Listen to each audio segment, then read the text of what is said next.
आप सभी को ये बताना चाहता हूँ कि सुरक्षित रहिए, सावधान रहिए और अपना ख्याल रखिए।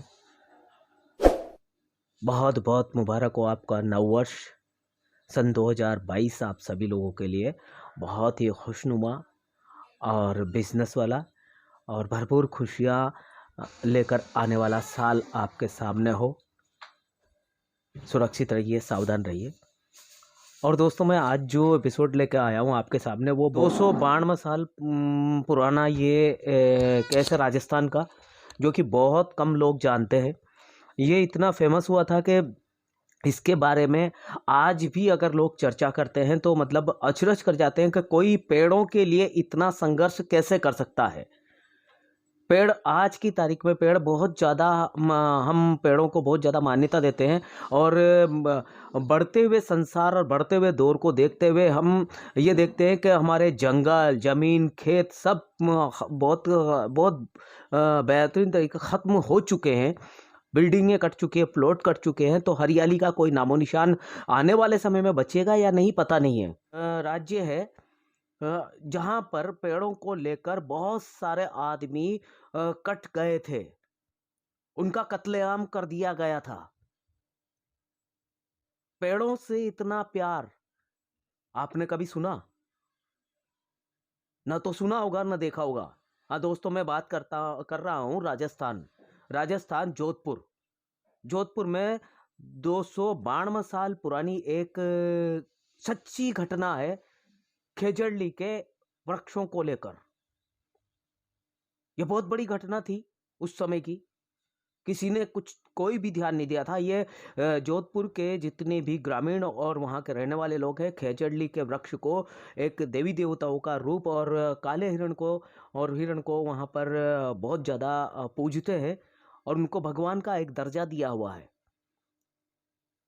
तो वहीं के जो लोग शहीद हुए थे उनके बारे में मैं आपको बताता हूँ कि पेड़ों से लोगों को कितना प्यार होता है, जो कि हमें राजस्थान जोधपुर के खेजड़ली इलाके में खेजड़ली के वृक्षों द्वारा सुनने को और देखने को प्राप्त होता है।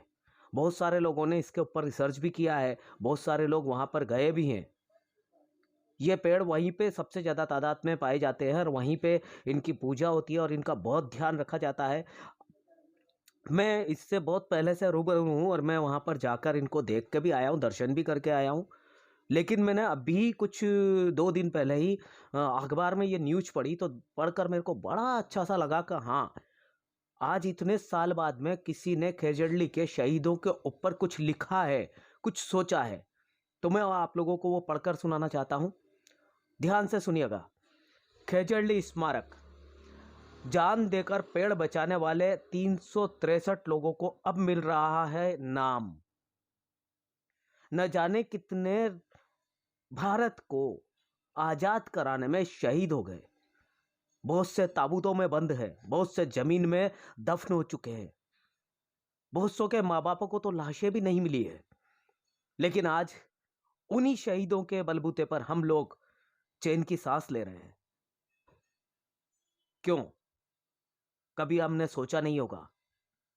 लेकिन बहुत सारे बलिदानी ऐसे हैं, शहीद ऐसे हैं जिनके घर में आज की तारीख में मर्द नाम का कोई व्यक्ति नहीं बचा है, लेकिन औरतें उन बच्चों को लेकर, उन शहीदों के बच्चों को लेकर अपना कार्य करती हुई अपने संसार को चला रही है। दोस्तों, तो मैं आप आज यही बात करना चाहता हूं। खेजड़ली स्मारक आज इतने सालों बाद, 292 साल बाद, उन शहीदों का जो वृक्षों के साथ कट चुके थे, आज उनके स्मारक बनाए जा रहे हैं।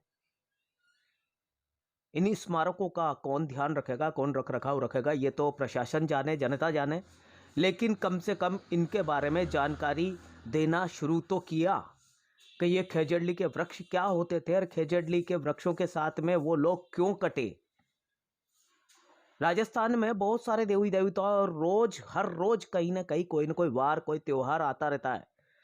सबसे ज्यादा हिंदुस्तान में अगर किसी जगह को मान्यता प्राप्त है, त्योहारों के बारे में, रीति-रिवाज के बारे में, परंपराओं के बारे में, तो वो हमारा राजस्थान माना जाता है। राजस्थान में पर्यटनों के हिसाब से काफ़ी लोग यहाँ पर आते हैं। लाखों करोड़ों रुपए का फ़ायदा राजस्थान गवर्नमेंट को और प्रशासन को होता है।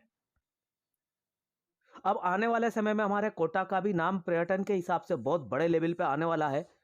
क्योंकि मैं मंत्री और संतरी इनका किसी का नाम नहीं लूँगा, कौन यहाँ पर क्या कार्य करवा रहा है, लेकिन जो कार्य अभी हो रहा है, अगर ये सक्सेसफुल हो गया, तो आने वाले समय में हमारे चंबल जो है, चंबल को यहाँ की गंगा कहा जाता है। 99 नदियों का इसमें मिश्रण है और चंबल के वजह से आज कोटा और कोटा के आसपास के लोग पानी से बहुत ही प्रसन्न है। यहाँ पर पानी की कोई समस्या नहीं है और इसके अलावा बहुत सारी ऐसी सुविधाएं हैं जो कोटा में आपको मिलेगी।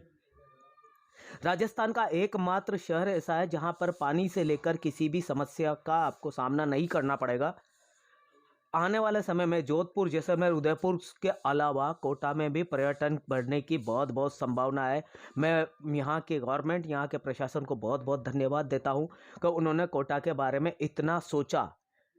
लेकिन मेरा एक और मानना है, जितना पैसा पर्यटन में लगाया उतना अगर यहाँ के बेरोजगार जो लड़के हैं और बेरोजगारी जो फैली हुई है उसके बारे में सोच के अगर कुछ फैक्ट्री वगैरह या कुछ और भी बिजनेस के लेवल पे सोचते तो ये 200-300 करोड़ जो रुपए खर्च हुए हैं ये आने वाले समय में कितना हमें रिटर्न देंगे, वो प्रशासन को देंगे, गवर्नमेंट को देंगे, लेकिन बेरोजगारी को बिल्कुल भी नहीं देंगे।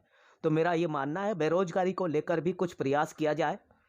पर्यटन से सो बनने के बाद में प्रशासन को फायदा होगा, लेकिन बेरोजगारों को रोजगार देने के लिए जो सुविधाएं उपलब्ध करवाओगे तो उससे परिवार प्रसन्न होगा और आप लोगों को उनसे फायदा होगा।